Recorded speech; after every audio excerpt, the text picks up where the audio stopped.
Hello, I'm Hannah Martin from Talented Ladies Club, and this is a video you need to watch if you're not charging enough. Too many entrepreneurs and freelancers are undercharging for their products and services. And in this video, I'm going to share two really important tips that can help you charge your worth. But first, I need to explain why it's so important that you stop undercharging. Most importantly of all, of course, if you're not charging enough, you're not going to earn enough money for what you do, which means that it's going to be harder to sustain this as a business. You're going to become resentful of working and earning too little money. And there's every chance that your business or freelance career will fail if you're not charging appropriately. But just as importantly, if you charge cheap prices, you'll attract cheap clients. You will attract the kind of clients that are just looking for a bargain. They won't really value what you offer and will often be more picky about the work or the services or products that you produce. They'll want more of your time, be less thankful. And the clients that you really want to work for, the clients that love what you do or pay appropriately for high quality products and services, would put off from buying from you because they may assume that if you're charging cheap prices, that you are not high quality. So that's why it's so important that you do charge the right amount for what you do. But I know, especially as a woman, this can sometimes be difficult, especially if someone asks you how much something costs, because we all like to be liked. And it can be really hard to say our price and watch someone's reaction to it. We're all a bit fearful that we're going to tell someone how much we cost, our services or products cost, and they're going to flinch, they're going to maybe go quiet, or they're going to even actually say, "Whoa, that's a bit much, isn't it?"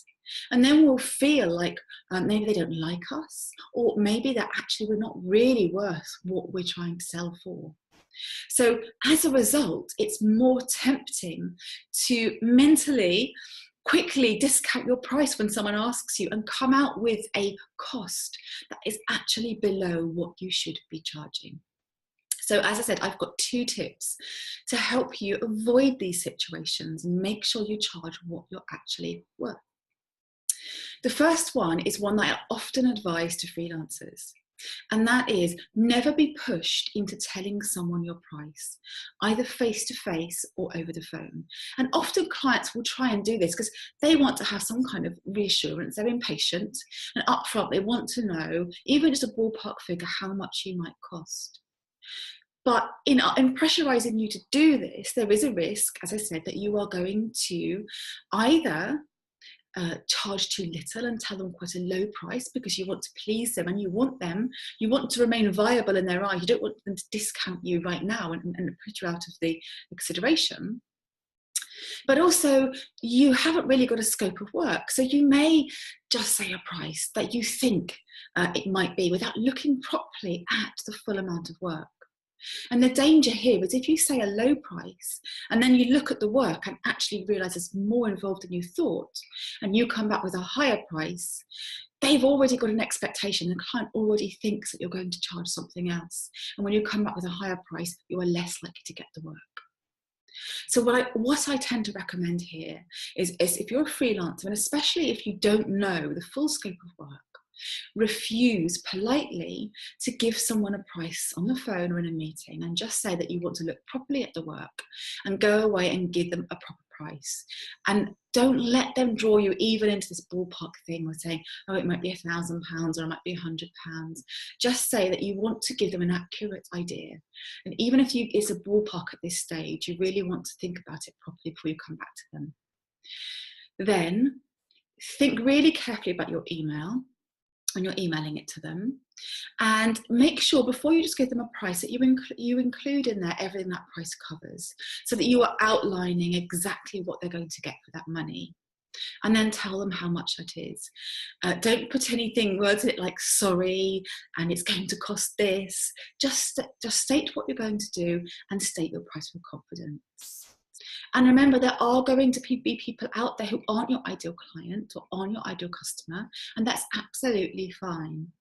And if your price puts off those people, then that is absolutely okay. It should do, because you do not want to attract clients that aren't able to or aren't willing to pay what you're worth.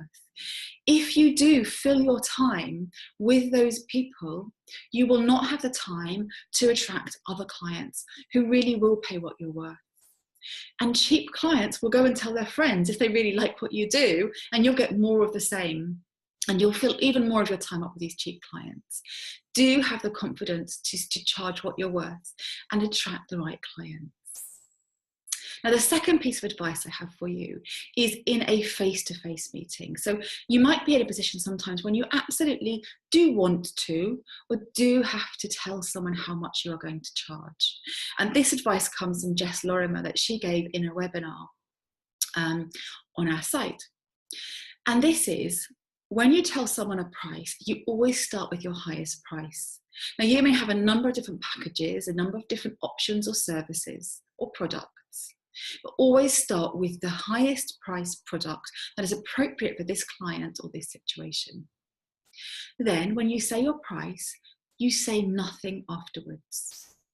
And the temptation often is, when we tell someone how much we're going to charge, we either choose a lower price or we say the price and then we very quickly fill the space afterwards because we want to justify what we've just told them. So we might say, it's £1,000, but you get loads for that. And I'm going to throw in this for free, and I can give you a discount of 50% if you really want. And please buy it.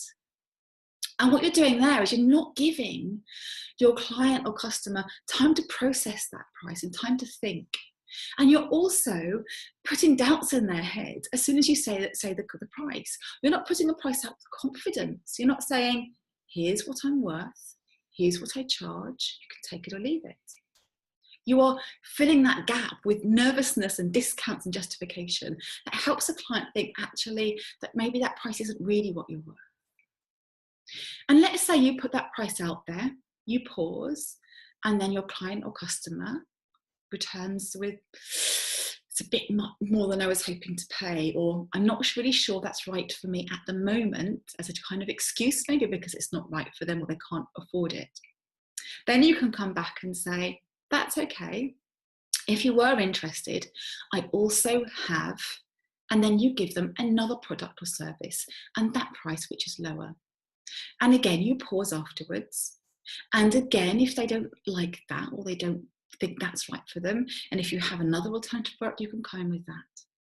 The point is that each time you have the confidence to state your price, and then you let the person process it and you let them come back to you with their feedback on it, whether they want to buy it, whether it's not right for them, or whether it's too much for them. But you let them let you know. You don't second guess that it's going to be too much for them. Or you don't second guess it's going to be too expensive and already undercut yourself, when in fact that person may have been more than willing to pay that price. So I hope that's been helpful to you.